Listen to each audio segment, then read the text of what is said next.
আসসালামু আলাইকুম দর্শক, আজকে আমি আমাদের খামার আপনাদের দেখানোর চেষ্টা করতেছি। আমাদের খামারে আল্লাহর রহমতে মাশাআল্লাহ অনেক ডিম দিতেছে মুরগি। এই হচ্ছে আমার স্বল্প পরিসরে ছোট্ট একটি খামার। তো আপনারা যারা চাচ্ছেন যে লেয়ারের খামার করার জন্য, তারা কিন্তু লেয়ারের খামার করতে পারেন।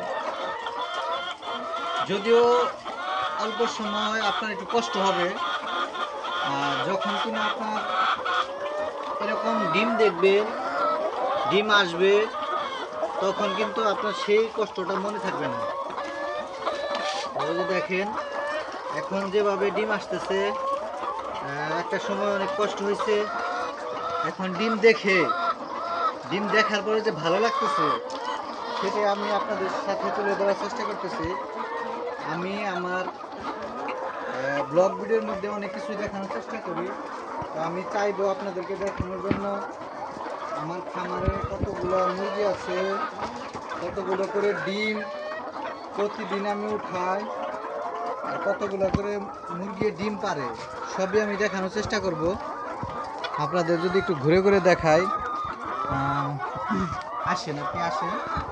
এই যে দেখেন, এটা হচ্ছে মুরগির টোটাল খামার। এই খামারের মধ্যে আসেন, দেখেন এই যে এই পাশেও আছে, ওই পাশটাও আছে, ওইদিকে একটু দেখান। হ্যাঁ, এই পাশেও আছে, এইদিকে আসেন, আস্তে আস্তে আসেন। এই দেখেন, এই যে কিন্তু ডিম উপরে আছে।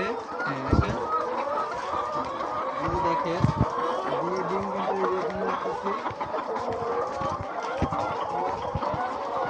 আমাদের ডিমগুলো হচ্ছে 2 দিন পর পরে আমরা করি। এখন রাখতেছি, আবার 2 দিন পরে গাড়ি আসবে। গাড়ি আসার পরে আসেন, আমি তারপর কিন্তু ডিম সেল দিব। আবার 2 দিন পরে গাড়ি আসবে, আবার সেল দিব। এভাবে কিন্তু ডিমগুলোকে আমরা সেল দিয়ে থাকি। তো সবচেয়ে বড় কথা হলো, কোনো কাজই ছোট নয়, বড় হোক ছোট হোক, সব ধরনের খামার আপনাকে করতে হবে।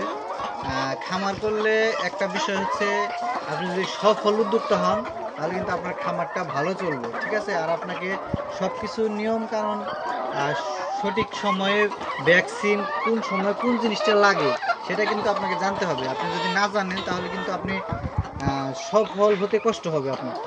তো আমরা এই খামারটার মধ্যে 1100 লেয়ারের বাচ্চা উঠানোর পরে এখন আল্লাহ রহমতে 1000+ লেয়ার আছে। প্রতিদিন ডিম দিচ্ছে। ডিমের সাইজটাও মোটামুটি কোয়ালিটি ভালো আছে, লাল আছে।